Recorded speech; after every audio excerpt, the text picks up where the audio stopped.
Quelle grâce et quel privilège, notre Dieu, notre Père, pouvoir commencer toujours un moment, Seigneur, d'être par ton esprit enseigné, par ton esprit qui simplement inspire, ton esprit qui nous aide. Père, merci de l'air comme du soleil, tout ce que tu as créé.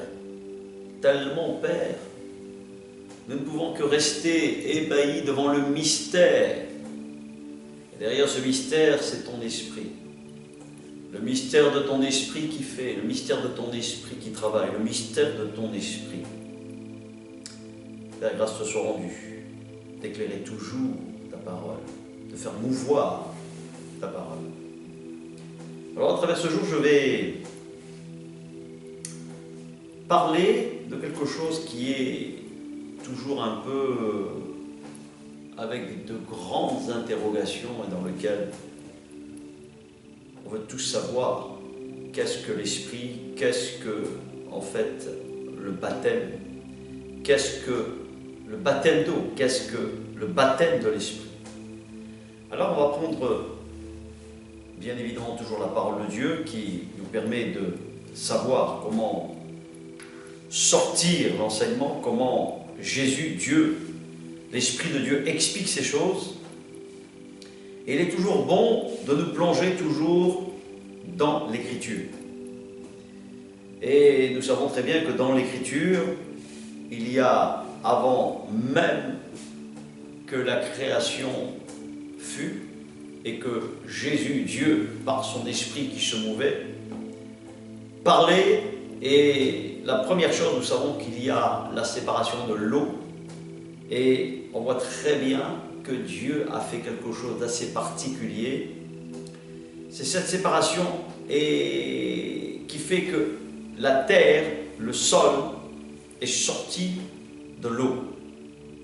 Donc on voit très bien que dans cette séparation, l'eau et la terre sont deux éléments. Quand on lit bien le premier passage du livre de la Genèse, on va le trouver ensemble. Au commencement, c'est toujours bien de voir toujours la racine, toujours voir le commencement. Donc chapitre 1, tout le monde connaît ça.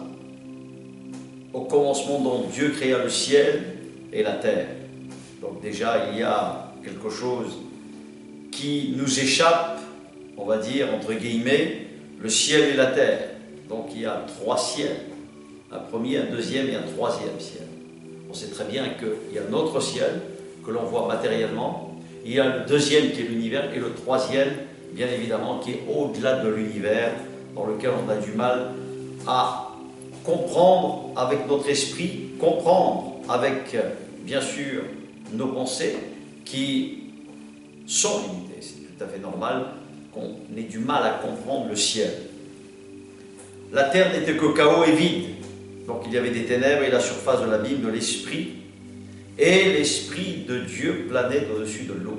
Voilà. Donc déjà, on parle de l'eau à la Genèse. Déjà, que signifie l'eau? Quelle est la signification du baptême d'eau? Donc si on prend dans la profondeur, c'est pour cette raison que Jésus et Jean-Baptiste, bien évidemment, avaient déjà préconisé le baptême d'eau, que l'on retrouve aussi dans la préfiguration du déluge, c'est-à-dire la terre était, à partir de ce moment-là, et on retrouve le chaos, et on retrouve bien sûr la puissance des ténèbres, la puissance du diable et des démons qui ont détruit tout ce que Dieu avait créé. C'est pour cette raison qu'il a fallu que Dieu se manifeste par son esprit et faire en sorte que l'eau précurseur, l'eau, dans l'eau, on voit très bien que l'immersion du baptême, l'immersion de ce baptême, va permettre de comprendre, de recréer tout à nouveau, à travers, bien évidemment, la terre. Alors, on va commencer avec ce premier passage, que ce soit dans les livres de ces 66 livres que Dieu nous a donnés, que Dieu nous a légués, dans lesquels on consulte de manière parfaite. Et on va prendre Matthieu 3. Matthieu 3 est le commencement de ce baptême. Donc, voici ce que fait Jean-Baptiste, chapitre 3 dans Matthieu. Donc à cette époque-là parut Jean-Baptiste qui prêchait dans le désert de Judée. Et il disait: changez d'attitude car le royaume des cieux est proche. Plus loin il dit: c'est la voix de celui qui crie dans le désert. Préparez le chemin du Seigneur et faites en sorte de rendre ses sentiers droits. On va un peu plus loin, et là, bien évidemment, on parle de l'eau, puisqu'il s'agit de l'eau du baptême. Il s'agit de comprendre la raison de l'eau, la raison du baptême, qui est nécessaire, qui est vraiment la première chose quand en fait on comprend ces choses. Et là, on voit très bien que Jean disait: les habitants de Jérusalem, de toute la Judée et de toute la région du Jourdain, se rendaient vers lui. Reconnaissant publiquement leurs péchés, ils se faisaient baptiser par lui dans les eaux du Jourdain.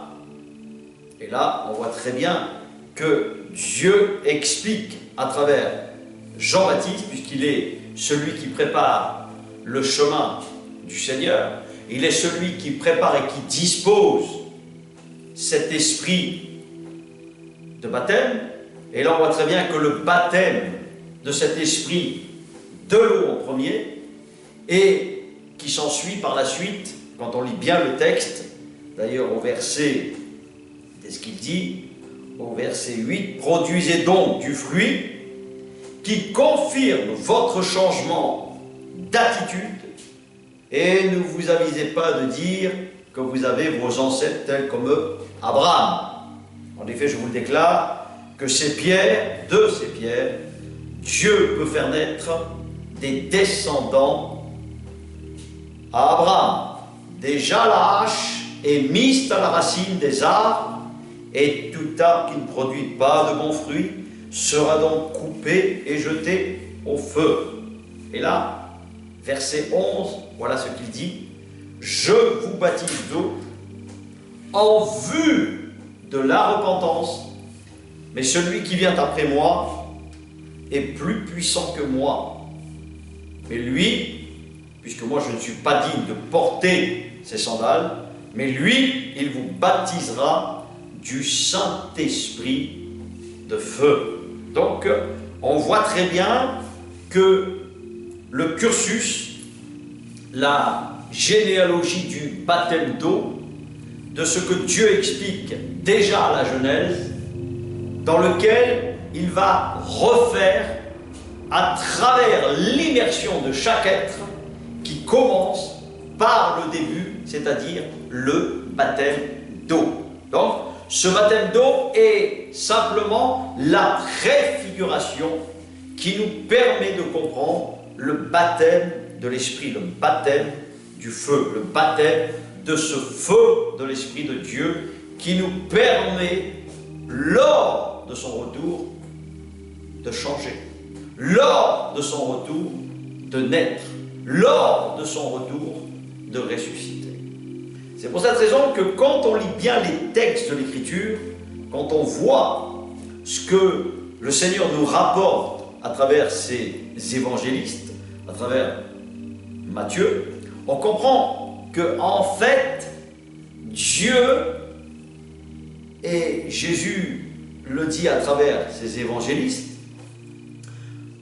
vous les baptiserez, d'accord, donc dans l'immersion d'eau, pour permettre par la suite ce que l'on appelle le baptême de l'Esprit. Ce baptême d'Esprit qui nous dépasse, ce baptême d'Esprit qui nous permet d'avoir le même état d'esprit de Dieu, c'est-à-dire la mentalité de Dieu, le renouvellement de l'intelligence, c'est-à-dire avoir simplement exactement ce que Dieu nous demande de faire par son esprit. Quelque chose qui est au-delà de nous-mêmes. Comme je l'ai dit tout à l'heure, il s'agit simplement de ce troisième ciel d'où réside le véritable royaume de Dieu. C'est pour cette raison qu'il parle de quelque chose dans lequel nous devons vraiment nous axer. C'est ce que dit Jésus par la suite. Et il explique toutes ces choses. Au début de son ministère, il dit exactement la même chose. Donc, si on prend un peu plus loin, dans Matthieu chapitre 4, Jésus commence à prêcher et dire la même chose. Changez d'attitude, car le royaume des cieux est proche. La seule différence, c'est que Jésus n'a pas baptisé d'eau. Il a laissé cela afin que le baptême d'eau est quelque chose qui vient bien évidemment toujours du ciel et non d'une institution, non d'une organisation et non d'une église. Donc il faut quand même comprendre ces choses, que le baptême vient de Dieu, il vient du ciel. Et il y a une mention qui est claire dans le baptême, qui nous est donnée à travers le livre de Pierre, 1 Pierre 3, verset 21. Et nous comprenons que c'est la figure du baptême, de l'engagement d'une bonne conscience. En matière, on va dire, simplement d'entrer dans la loi de Dieu, c'est ce qu'on appelle dans le judaïsme la bat mitzvah, la bar mitzvah, homme comme femme, au féminin comme au masculin. Donc on comprend que simplement pour rentrer dans la connaissance de Dieu, c'est une prise de conscience du péché. Et qu'est-ce qui fait qu'en fait on prend conscience du péché? C'est que simplement on comprend que nous avons manqué en fait l'arbre de la vie de Dieu, de l'Esprit de Dieu. Donc ce n'est que simplement une préfiguration, mais il est essentiel de comprendre le baptême d'eau. C'est pour cette raison que Jésus déclare à travers ses évangélistes, très simple, vous leur enseignerez ces prescriptions, ces ordonnances, afin de comprendre la raison de s'engager dans le baptême d'eau. Et c'est pour cette raison que le baptême d'eau est la première chose dans la prise de conscience. Le baptême d'eau est la première chose et le premier élément, je dirais, important de l'engagement d'un vrai chrétien, d'un vrai fils de Dieu, de celui qui veut ressembler à Christ, de celui qui veut tendre à être comme Christ, avoir la pensée et être inspiré des pensées de la parole, avoir ses commandements, garder ses commandements, chérir.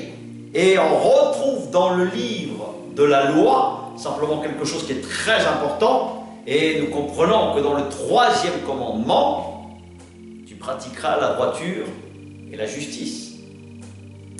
Et nous comprenons que dans ce 3e commandement, tu ne prendras pas ce nom, cet esprit, car Dieu chérit cet esprit jalousement à l'intérieur de ses sujets, à l'intérieur de ces temples que nous sommes.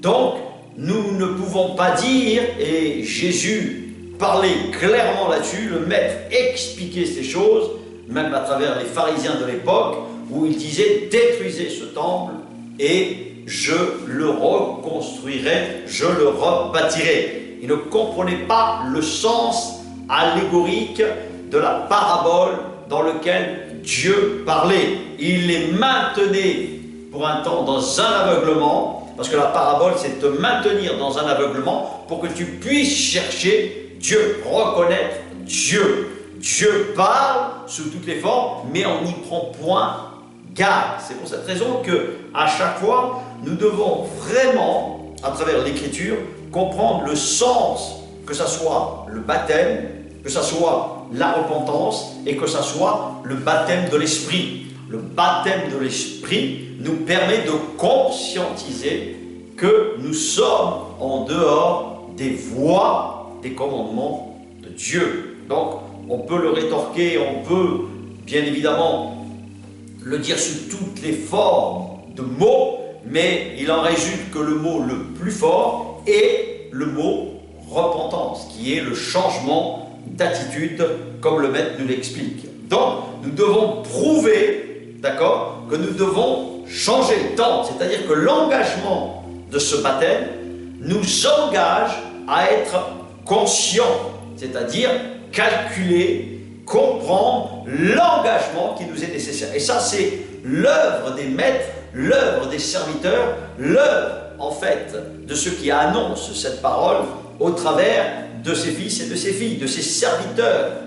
Qu'on soit apôtre, ou qu'on soit prophète, ou que l'on soit enseignant, ce sont des choses que chacun a expérimentées avant de pouvoir les donner, avant de pouvoir les transmettre. Donc, on ne peut pas, bien sûr, expliquer ces choses si soi-même, on n'en est pas convaincu et si soi-même, on ne les a pas fait. C'est pour cette raison que l'expérience du baptême est une prise de conscience comme Dieu nous l'explique à travers les Saintes Écritures. Donc c'est pour cette raison que le baptême est quelque chose de capital et nous devons vraiment le réaliser. Et dans Matthieu 21, 25, cette raison, Jésus, et on va le prendre tout de suite, le maître, disait, et déjà à l'époque, on comprenait que ça n'appartenait pas à une institution ou à une organisation, ça appartient à Dieu. Alors 21 au verset 25, voilà,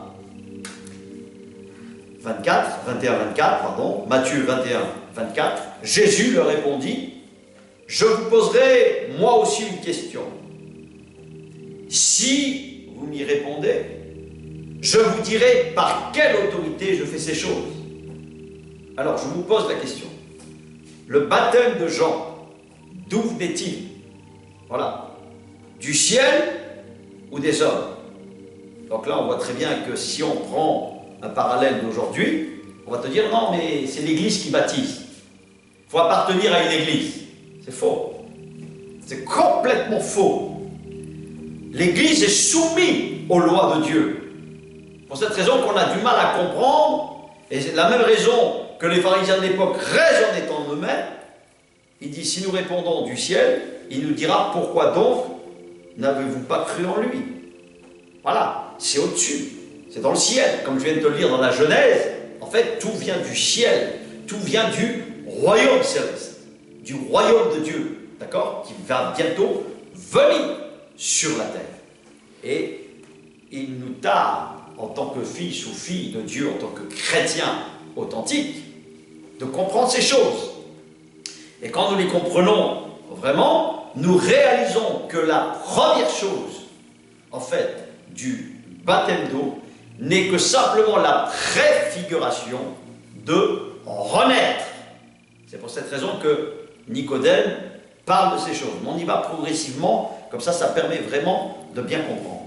Donc il nous dira, pourquoi n'avez-vous donc pas cru en lui? C'est-à-dire en Jean. Et si nous répondons, bien évidemment les pharisiens, des hommes, nous avons à redouter les réactions de la foule, car tous considèrent Jean, bien évidemment, comme un prophète. Donc ils avaient peur en même temps de la foule, parce que les foules allaient vers lui, et bien évidemment, c'était Dieu, par son esprit, qui amenait ces personnes à venir se faire baptiser. Donc on voit très bien que le surnaturel agit. Donc il n'y a aucune force naturelle, il n'y a aucun impact verbal, il n'y a aucune manipulation psychique des individus, mais simplement l'Esprit de Dieu conduit la plupart des êtres à venir là où on doit aller pour être baptisé, c'est-à-dire que le réceptacle Jean-Baptiste ne fait que simplement une chose, le mandat pour lequel il a été ordonné, c'est-à-dire le baptême d'eau.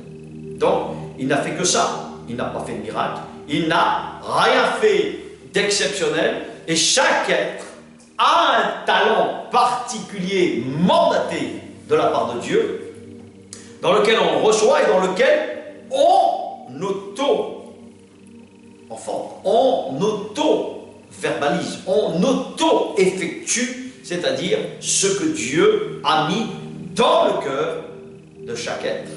Donc, nous avons tous un mandat, et là on voit très bien que le mandat de Jean-Baptiste était comme ordre de mission de baptiser, contrairement à Jésus qui n'a pas baptisé. Donc c'était une ordonnance qui venait déjà bien avant que la terre existe, puisque l'eau était déjà là. Donc on comprend que la préfiguration de l'eau, et c'est pour cette raison qu'il faut comprendre ce que ça veut dire, être immergé, et là il faut regarder dans le terme, dans les mots, dans le vocabulaire du dictionnaire, que veut dire immersion, que veut dire simplement, pourquoi être immergé, et pour quelle raison le baptême. Le baptême, c'est pas quelque chose qui s'effectue à la légère, c'est un commandement de Dieu, d'accord? Et dans ce commandement, nous devons vraiment réaliser ce que dit Dieu dans les Écritures. Voilà, donc,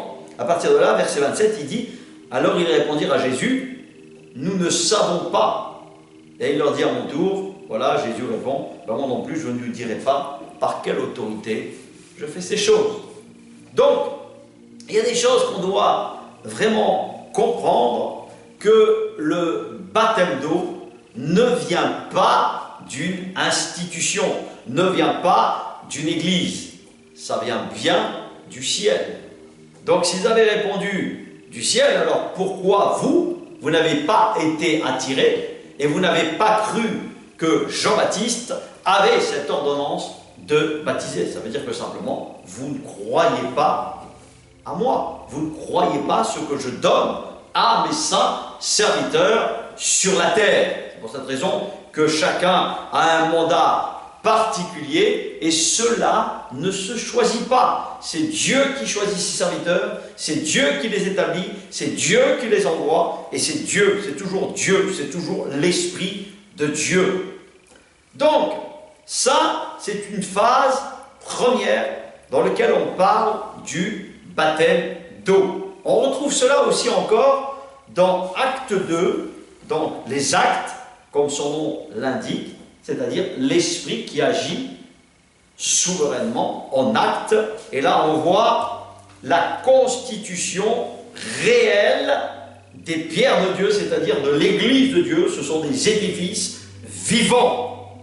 Et c'est là qu'en fait, on comprend que l'Église n'est pas faite de main d'homme, elle est faite d'hommes et de femmes qui se rassemblent avec ce même esprit, qui ont reçu cet esprit, et là, acte 2 l'explique parfaitement. Donc on voit très bien que toutes ces choses viennent d'abord d'une chose, du olam de Dieu, de la parole de Dieu. Et il nous faut vraiment comprendre ces choses, parce que une fois qu'on a compris ces choses, on va vraiment réaliser que le mouvement de l'esprit agit, le mouvement de la réalité de cet esprit qui convainc, de cet esprit qui agit pour convaincre de péché, de justice et de jugement à venir. Il y a une réalité de la parole qui nous amène à la repentance. Alors, je disais Actes, chapitre 2, au verset 37. Alors, après avoir entendu donc la parole, le discours, ils eurent le cœur vivement touché et dirent à Pierre et aux apôtres, les fondateurs, les premiers fondateurs, qu'est-ce que nous devons faire? Voilà, bonne question. Et là Pierre leur dit, même chose, changez d'attitude et que chacun de vous soit baptisé par ce nom puissant, la puissance de Jésus-Christ, de l'Esprit de Jésus, pour le pardon de vos péchés, et vous recevrez, voilà, vous recevrez le don du Saint-Esprit. Et là il dit, cette promesse est pour vous et pour vos enfants de génération en génération. Voilà, qui sont de loin et en aussi grand nombre que le Seigneur notre Dieu, voilà, et la phrase qui est importante, les appellera. Voilà, c'est Dieu qui appelle, c'est l'Esprit de Dieu qui t'interpelle, c'est l'Esprit de Dieu. C'est pour cette raison que dans Jean 6,44, c'est un appui sûr et certain, c'est simplement être attiré par cet Esprit de Dieu. Nul ne vient au Père s'il n'est attiré. Donc c'est pour cette raison qu'on ne peut pas forcer qui que ce soit. Le baptême de l'engagement, le baptême qui nous engage dans l'eau, est une prise de conscience de la réalité d'avoir enfreint les commandements de Dieu. Ne pas comprendre les commandements de Dieu, que ma nature, mon état d'esprit, mon âme ne peut y obéir. Donc, ce qui va nous amener en fait à comprendre que cet engagement par immersion va nous amener à être baptisés à ce moment-là par un homme qui est loin de cet Esprit de Dieu, transmettre l'Esprit Saint. Donc, c'est-à-dire donner l'Esprit Saint. Et là, comment on reçoit cet Esprit? Et là, il y a quelque chose de très particulier, on va revenir justement, et c'est pour cette raison que de comprendre ces choses sont essentielles. C'est pour ça qu'on ne peut pas dire simplement que tous sont baptisés du Saint-Esprit. Voilà ce que dit la parole de Dieu en ce qui concerne le baptême de cet Esprit Saint, le baptême de la réalité de la sainteté de Dieu. Donc c'est aimer les choses saintes, c'est aimer les commandements de Dieu, c'est tendre à son caractère, c'est produire des fruits dignes de la repentance. Sans cela, il n'y a pas de baptême de l'Esprit Saint et on ne vit pas par le baptême de l'Esprit Saint. Donc la préfiguration du baptême d'eau et qui s'ensuit bien évidemment de baptême de cet esprit, mais vice-versa, les choses peuvent arriver, c'est-à-dire dans son contraire. Il y a des gens qui ont reçu cet Esprit Saint sans même être baptisés d'eau, mais qui comprennent le sens, parce que c'est Dieu qui leur donne de comprendre qu'il est essentiel d'être baptisé d'eau aussi. Donc voilà ce qu'il dit, chapitre 2, Actes, chapitre 2. Quand le jour de la Pentecôte arriva, ils étaient tous ensemble au même endroit.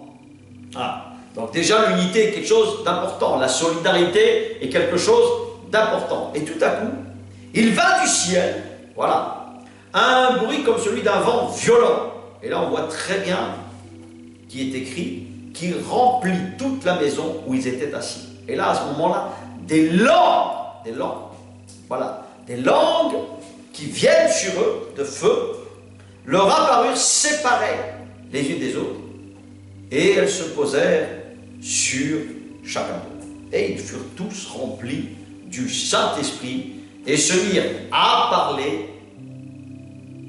en d'autres langues comme l'Esprit leur donnait de s'exprimer.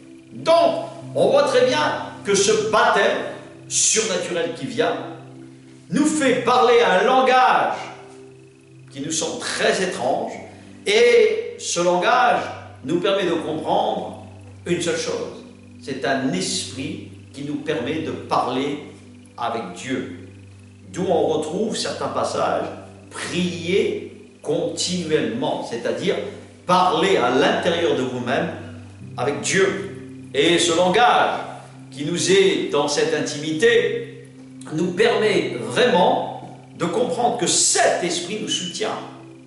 Et cet esprit a pour ordre de mission de te faire obéir, bien évidemment, au commandement de Dieu, à te soumettre à Dieu, à comprendre la réalité de ce que Dieu t'explique dans sa parole. C'est-à-dire qu'il y a un voile qui commence à partir, et la parole de Dieu, quand tu la lis, commence, je dis bien commence, c'est important, c'est un point de départ, à te faire réaliser le péché, comment tu dois changer d'attitude, comment tu dois te comporter. Donc, toutes ces choses-là, Dieu le fait par son esprit, avec ton esprit, en accord, ok, pour changer ta façon d'être. Donc, ta mentalité, si tu es un raton laveur, Dieu va t'enlever d'être un raton et va te permettre d'être quelqu'un de généreux, d'être quelqu'un d'hospitalier, d'être quelqu'un qui devient avec le cœur et qui a le cœur de Dieu de partager, bien évidemment, de donner ce qui est juste. Il sait rendre la justice. Il sait rendre. Ça, c'est le livre de 1 Corinthiens, 13 qui nous donne le descriptif de la réalité de l'esprit, de l'amour et de la justice de Dieu. Donc il y a tous les ingrédients qui se trouvent à l'intérieur. Donc, pour aller un peu plus loin sur ce thème, en ce qui concerne le baptême d'eau et le baptême de l'esprit, nous devons vraiment comprendre que toutes les Écritures nous relatent ces choses. Donc, toutes les Écritures nous font comprendre et essentiellement ce que sont le baptême d'eau et le baptême de l'esprit.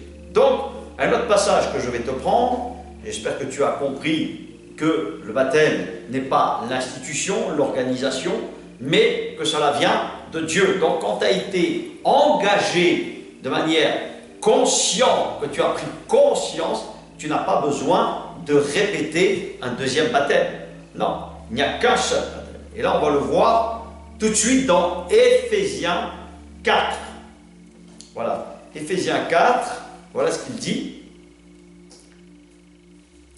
Éphésiens 4 à Éphèse, voilà, Philippiens, Colossiens, Thessaloniciens, non c'est avant, voilà, après Galates, Éphésiens 4, voilà, 4 verset 5, il y a un seul Seigneur, une seule foi, un seul baptême, un seul Dieu et Père au-dessus de tous. Et là il dit, je termine avec cette phrase, il est au-dessus de tous, agit à travers tous et habite en nous tous. Voilà le même état d'esprit, la même mentalité.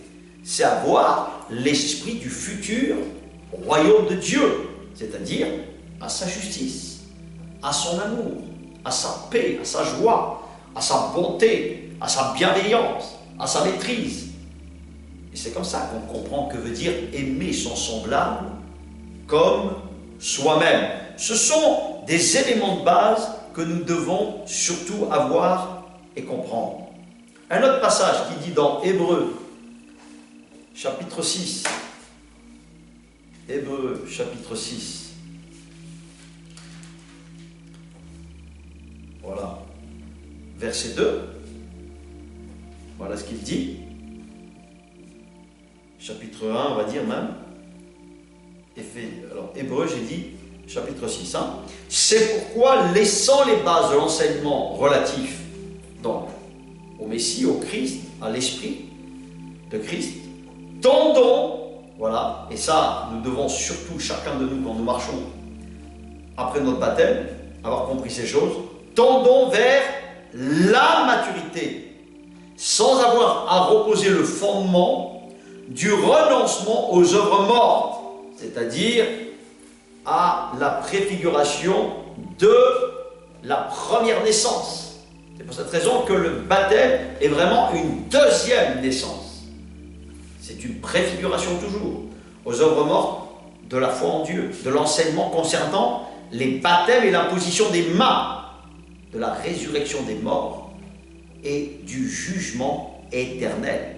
C'est ce que nous ferons si Dieu le permet. Donc là, on a vraiment la base de l'enseignement, d'accord, du renoncement aux œuvres d'avant, de ta vie d'avant, de ta généalogie d'avant, dans lequel le baptême t'engage, non seulement, on va dire, physiquement parlant, c'est-à-dire la conscience d'avoir enfreint ses commandements, la conscience de vouloir ce royaume, de désirer ce royaume de Dieu, et bien évidemment de voir combien Dieu, à travers l'Écriture, nous parle de cette réalité, de cette deuxième naissance. Et là, on va y venir, et il nous faut vraiment bien nous attacher, prendre conscience, prendre à chaque fois les textes de la parole et d'interpréter la parole telle qu'elle est.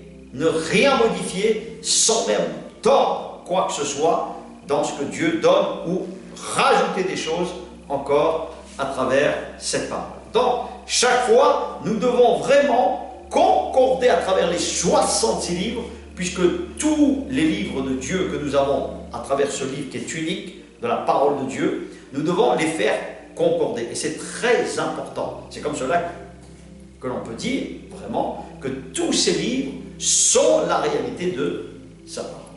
Donc, je disais que chapitre 6 de Hébreux nous donne vraiment toute la base, d'accord? Et nous comprenons que nous devons renoncer à des choses que l'Esprit de Dieu et la parole de Dieu, l'Esprit et la parole font un, comme je te l'ai dit tout à l'heure. Donc c'est la parole à travers l'Esprit qui donne la force, la même force à la parole. Dieu et la parole sont souffle et donnent la vie, donnent la parole.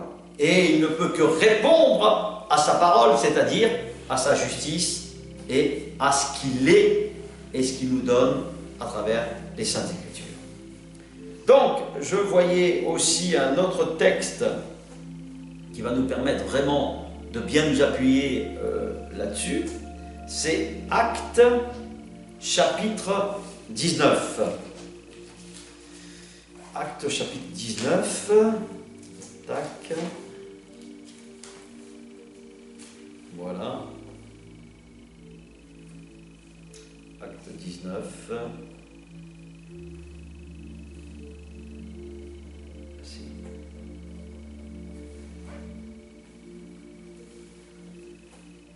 À partir du verset 1. Donc, pendant qu'Apollo était à Corinthe, Paul arriva à Éphèse après avoir traversé les hautes provinces de l'Asie.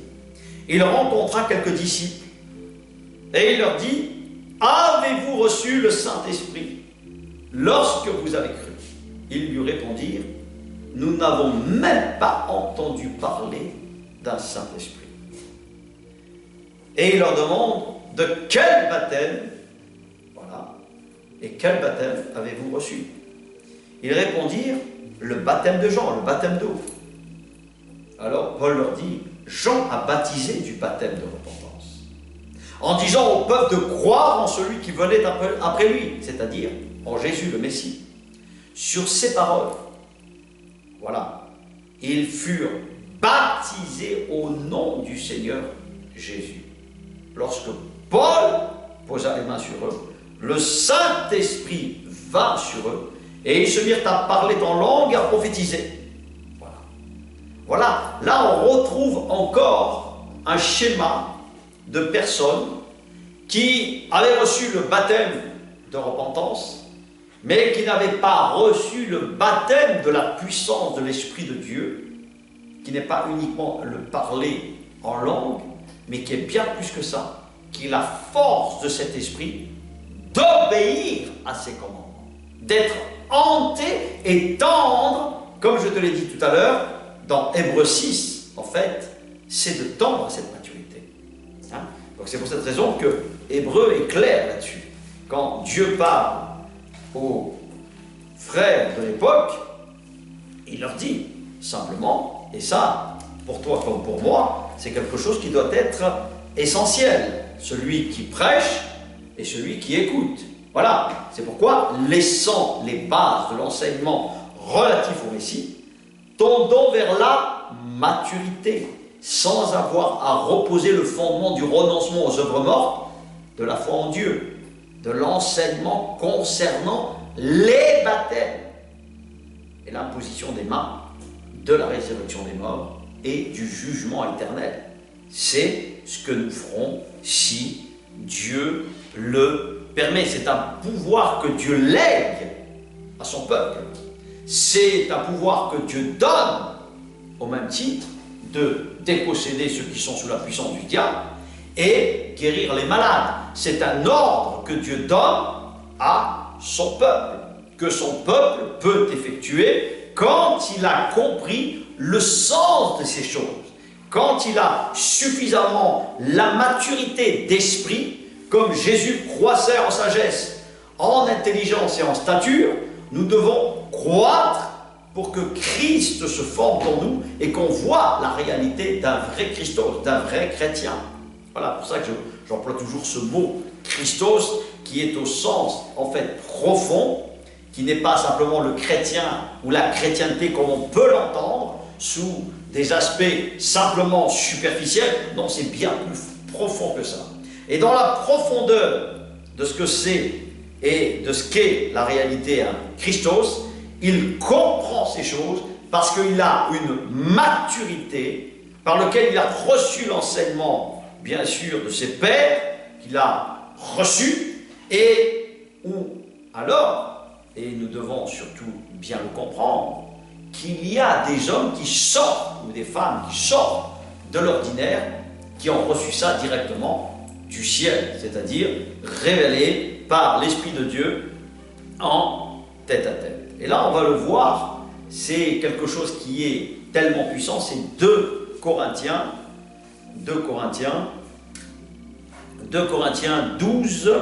2 Corinthiens, voilà, 12 il me semble, on va le voir tout de suite, voilà. Et là, on voit Paul qui a eu cette expérience particulière avec Dieu, il a reçu ces révélations de Dieu, puisqu'on voit très bien que la vie de Paul n'est pas ordinaire, c'est une vie qui sort complètement du lot. Il dit, faut-il se vanter? Cela ne m'est pas utile. J'en reviendrai cependant à des visions et à des révélations du Seigneur. Je connais un homme, en fait il parlait de lui-même, en Christ, qui il y a 14 ans, puisque ça faisait déjà 14 ans qu'il mettait en place des communautés, des églises en place, a été enlevé jusqu'au 3e ciel. Voilà, 3e ciel. Était sur son corps ou à l'extérieur de son corps? Je l'ignore. Mais Dieu le sait. Voilà. Il se met simplement en posture d'une personne qui n'a pas envie de se vanter de ces choses. Mais il en est obligé vis-à-vis de ses confrères, vis-à-vis de ceux qui se prennent pour de grands apôtres à l'époque, et là on va le voir tout de suite ce qu'il dit. Et je sais que cet homme était dans son corps ou à l'extérieur de son corps, je l'ignore, mais Dieu le sait. A été enlevé au paradis, a été transporté en esprit, près de Dieu. Et a entendu des paroles inexprimables qu'il n'est pas permis à un homme de redire.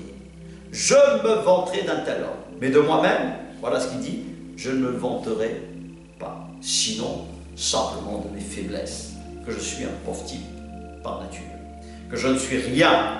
Voilà, si je n'ai pas cet esprit, je ne fais pas ce que je fais, je n'écris pas ce que j'écris. Voilà, c'est ce que dit Paul. Si je voulais me vanter, je ne serais pas, voilà, déraisonnable, car je dirais la vérité, mais je m'en abstiens, afin que personne n'ait à mon sujet une opinion supérieure à ce qu'il voit en moi, ou ce qu'il entend de moi.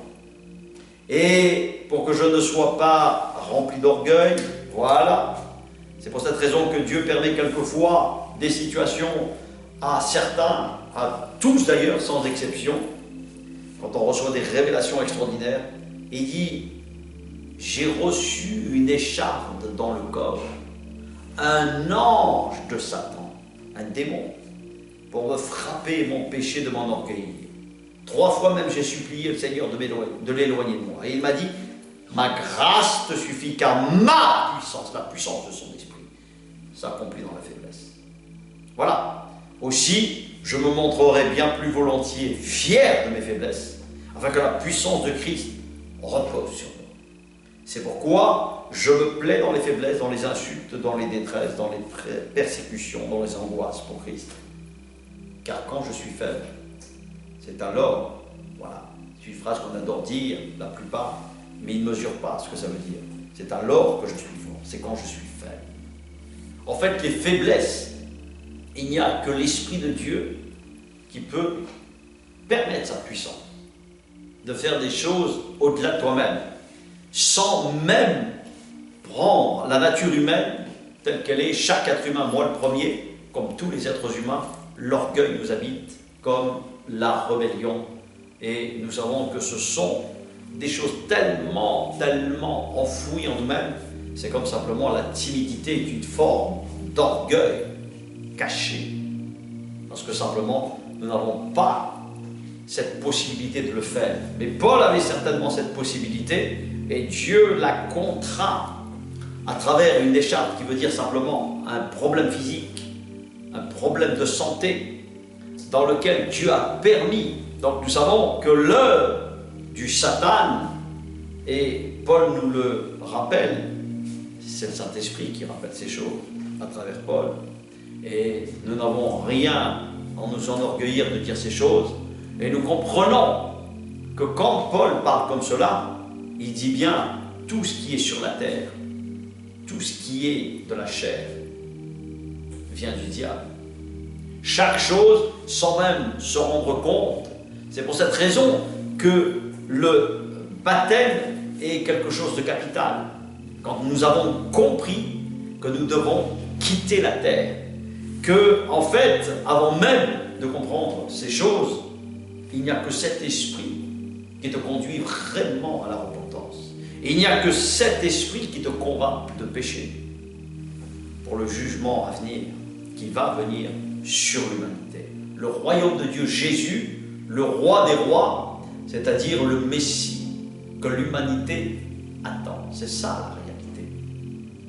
C'est pour cette raison que toutes ces choses, nous devons vraiment bien les réaliser, bien en comprendre son sens, parce que si nous ne comprenons pas ce sens des enseignements qui sont donnés par les vrais docteurs, par les vrais apôtres, par les véritables prophètes de Dieu, c'est-à-dire de celui qui transporte l'Esprit de Dieu pour donner en fait ce qui est écrit, donner la profondeur de l'Écriture, donner le sens de ce que révèle l'Écriture.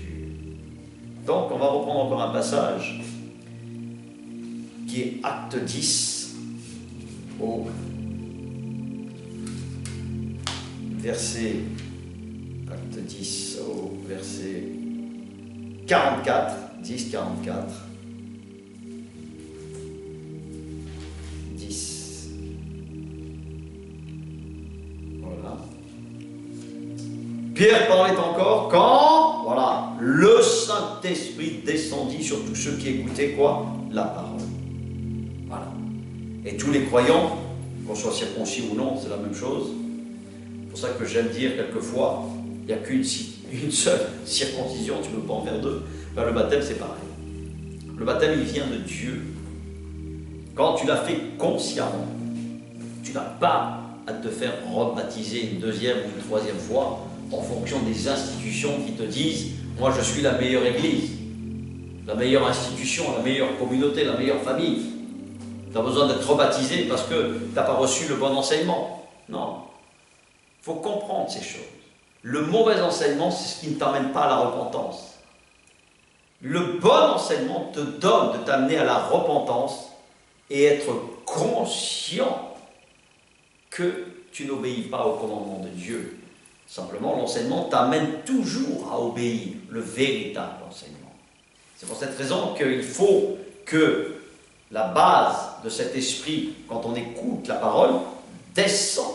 Et la conviction nous amène à faire ce que Dieu nous demande. Voilà ce qu'il dit. Tous les croyants circoncis qui étaient venus avec Pierre furent stupéfaits de ce que le don du Saint-Esprit était déversé même sur des non-juifs.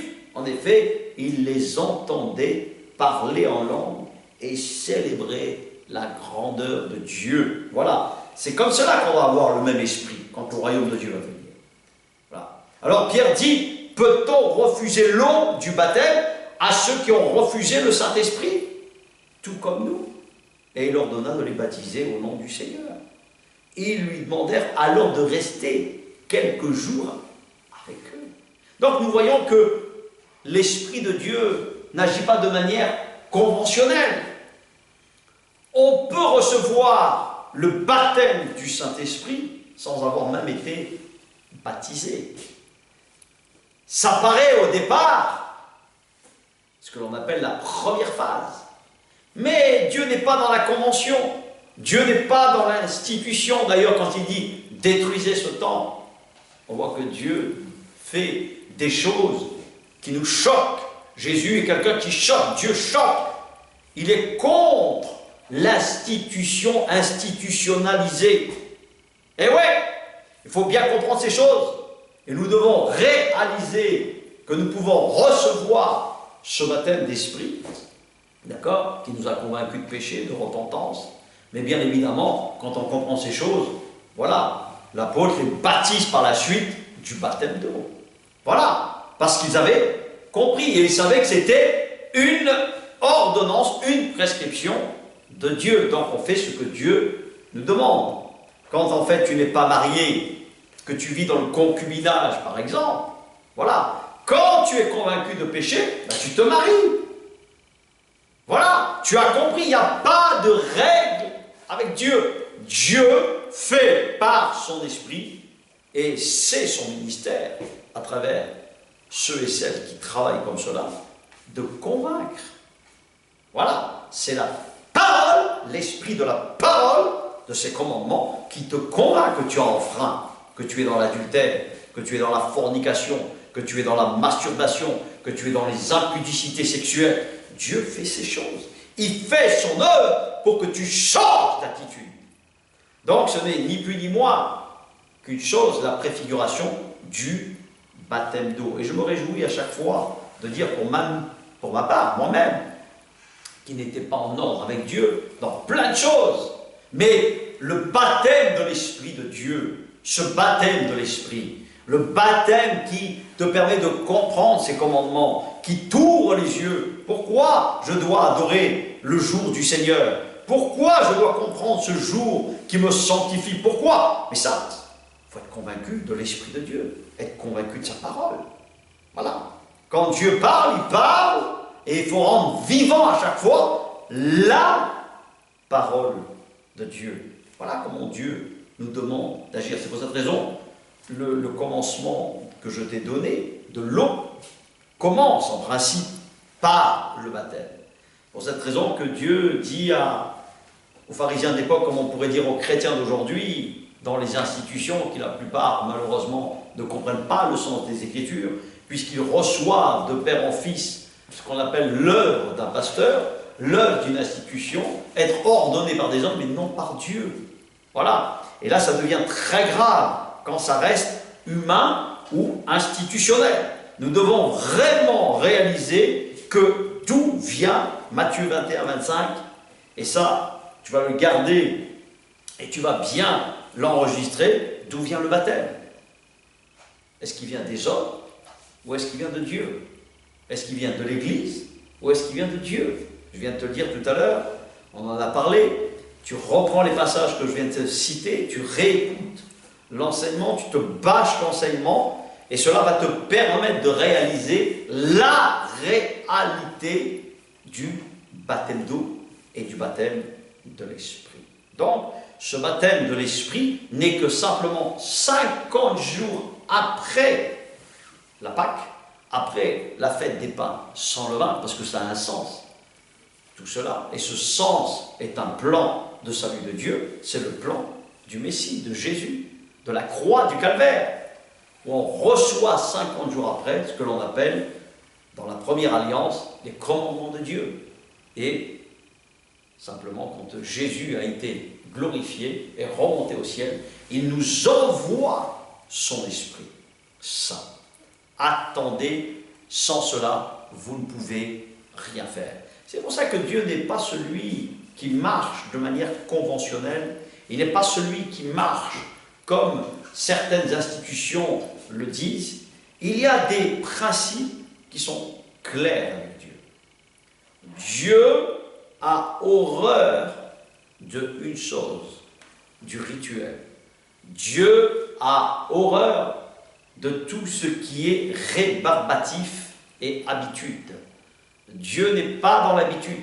Dieu est en dehors des habitudes, en dehors et au-dessus des institutions. C'est pour cette raison que tant qu'on est dans cet esprit d'obéissance, dans cet esprit où simplement Dieu nous demande de faire, simplement quand je dis j'honore le jour du Seigneur, nous devons comprendre que nous devons simplement arrêter toute activité et prendre notre temps avec Dieu ce jour-là pour être sanctifiés, nous préparer. La veille du Seigneur, la veille du jour du Seigneur, on se prépare.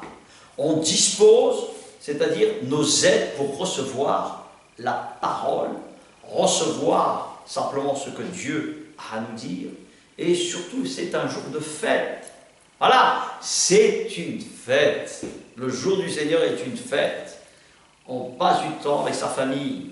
On prend le temps de se réjouir ensemble pour raconter les merveilles de Dieu, parler de ces choses.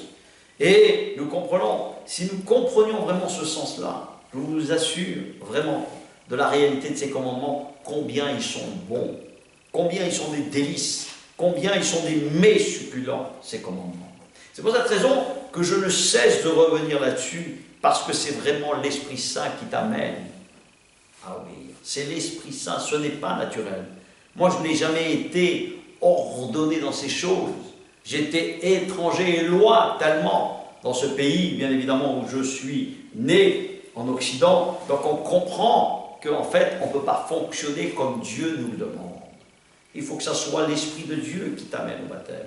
Il faut que ce soit l'Esprit de Dieu qui t'amène à obéir à ses commandements. Il faut que ce soit cet Esprit et rien d'autre. Voilà un tout petit peu ce que je voulais dire aujourd'hui, en ce jour, pour expliquer le baptême.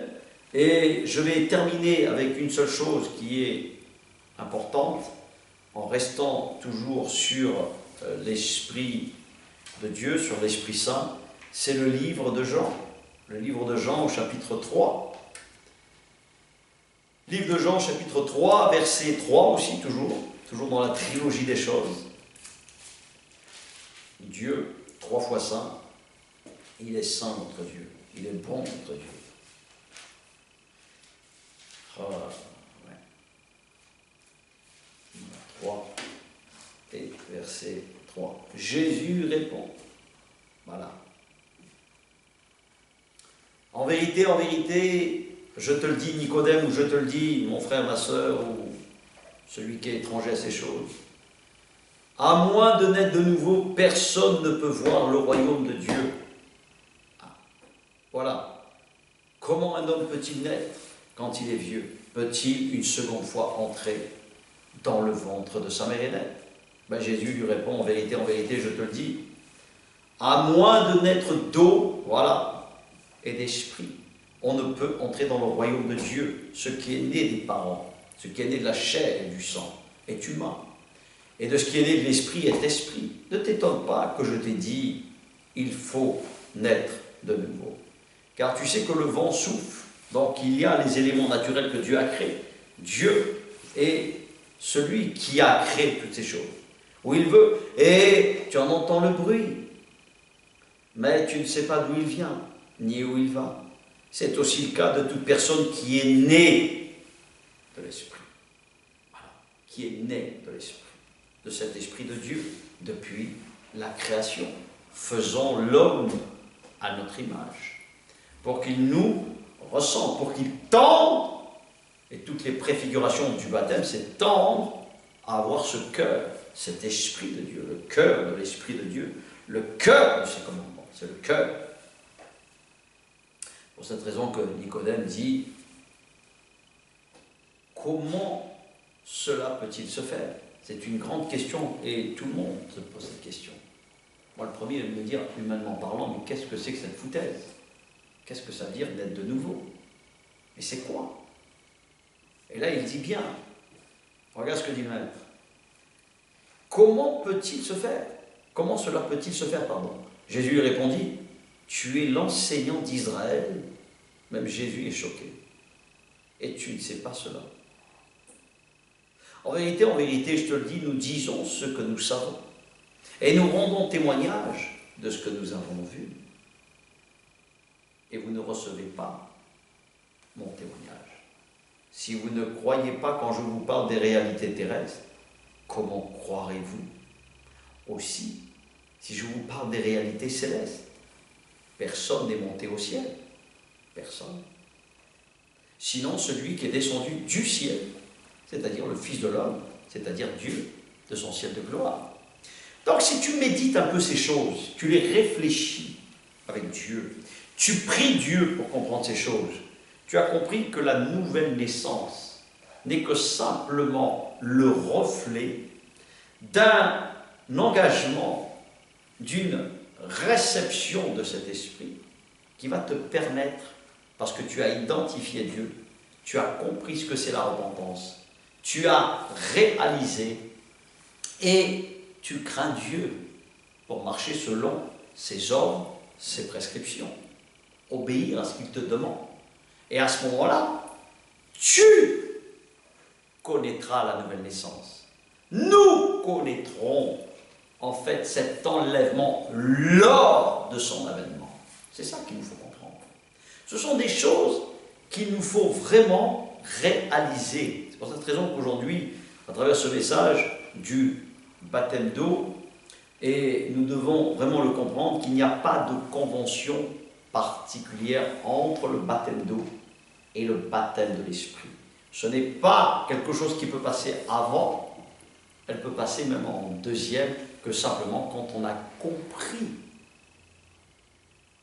qu'on est convaincu de péché, de justice, d'équité et de jugement éternel. Alors nous allons prier et nous allons simplement, à travers toutes ces paroles qui ont été données de cet enseignement riche de Dieu, pour que simplement tu puisses dire oui Seigneur, ta parole me convainc. Je vais tâcher, Père, même si je n'ai pas compris, mais je ne veux pas endurcir mon cœur. Je veux prendre ces paroles et que ton esprit me convainc de péché, mais que ton esprit me permette de te connaître. Alors, Père, je prie, si tu as besoin d'un miracle particulier, un problème de santé, un problème d'ordre, de désordre, je prie pour que Dieu souffle comme un vent, pour que tu puisses vraiment voir qu'après ce cadeau de Dieu, tu puisses le suivre. Par le nom de Jésus, je te dis merci, Père, pour ceux qui entendent ta parole. Merci, Père, d'empoigner. Merci, Père, de faire ton œuvre sur chacun de ton peuple, ceux qui sont égarés ou ceux qui se sont entiédis ou ceux, Père, qui ont été déçus de ce que l'institution dit, mais que simplement par ton esprit, oui ton esprit, Père, 3 fois ça, toi qui donnes la foi, tu redonnes la vigueur et la force. Esprit de Dieu, merci. À toi la gloire, à toi l'honneur et à toi la puissance, toi qui es l'Amen et le commencement et la fin de chaque être. Amen, Amen et Amen.